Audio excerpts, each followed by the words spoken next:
Hi, welcome to Faith Friday. This is our second one. My name is Gina. I am the founder of Loved Worthy Enough, and here we go. Gender inequality is real. Anyone who tries to tell me that men and women are the same, I will argue with you to all ends of the earth and tell you that they are not the same and will never be the same. I work in the most arguably male-dominated field, which is construction. And there probably isn't a day that goes by I don't hear a sexist comment about women or whatever it may be. Do they bother me? Sure, they bother me sometimes. But I do not get my self-worth from what I do or anything on this earth for that matter. So I just kind of let them roll off my shoulders, and I would suggest that if you find yourself in that situation, that I would do the same. Let's take a look back at history, since we are talking about Adam and Eve here. Women were seen as second-class citizens or maybe just objects, maybe for sex, services, and this is just history. This is what it was. And I'm sure that some people still might think this way, but that comes from knowledge, because knowledge is power, and it will take a generational change, and starting with our kids, or if you're still a kid, maybe changing a misconception or thought, or gaining knowledge and coming up with an opinion for yourself instead of maybe your parents or whoever your influence was. Especially in religion, maybe you don't see as many women pastors or really women as perceived as maybe stepping into that kind of leadership role. But in the Bible, Jesus sent many messages through women or made women a key role in his life. And I don't think this was, I think this was very intentional. Jesus did this to maybe close that gap, or to show that women are important and can be important in kind of the religious world.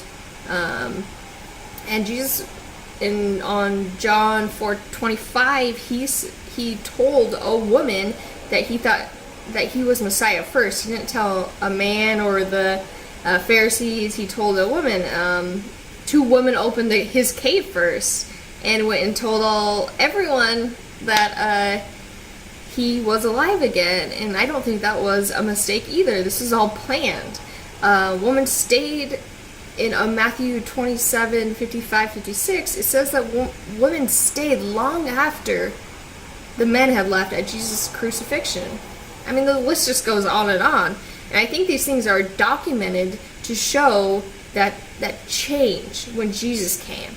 Sure, you can say that all his disciples were men, but that's not the point. The point is to know that when Jesus died on the cross for our sins, he made the direct line from us to God again, but also pulverized all barriers, which include gender, race, and nationality.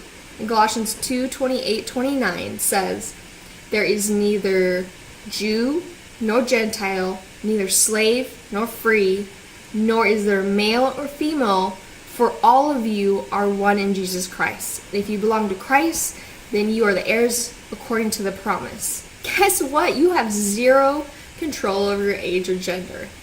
But there's one thing that you can control, is your attitude and how you teach future generations. Sure, both extremists on both sides could come up with great rebuttals to this argument and tell me where I'm wrong in all these different ways, but let's get one thing straight. The change starts with the kids. If you continually call your son or whoever it may be a little girl when he throws a football not as far as you think he should, or when he cries, or when he shows a little emotion, maybe he's too emotional or what to your standards, I mean, the list goes on and on. What message are you sending? That all girls are weak little crybabies? And let's also think about those women or young girls that are hearing this. Maybe your daughter hears you call your son a little girl when he's crying. Is that the kind of message you want her coming up with, that women should be emotional wrecks? No. Make them strong. Because, I mean, I'm not trying to toot my own horn here, but I am proudly one of the most mentally strong people self-proclaimed that you might ever meet. I played basketball with a broken ankle. I run a half marathon with my knees bloody to all end, and I get up each time and finish it because that's what I said I was going to do. So next time you call your child, coworker, sibling, whoever it may be, a girl, think twice.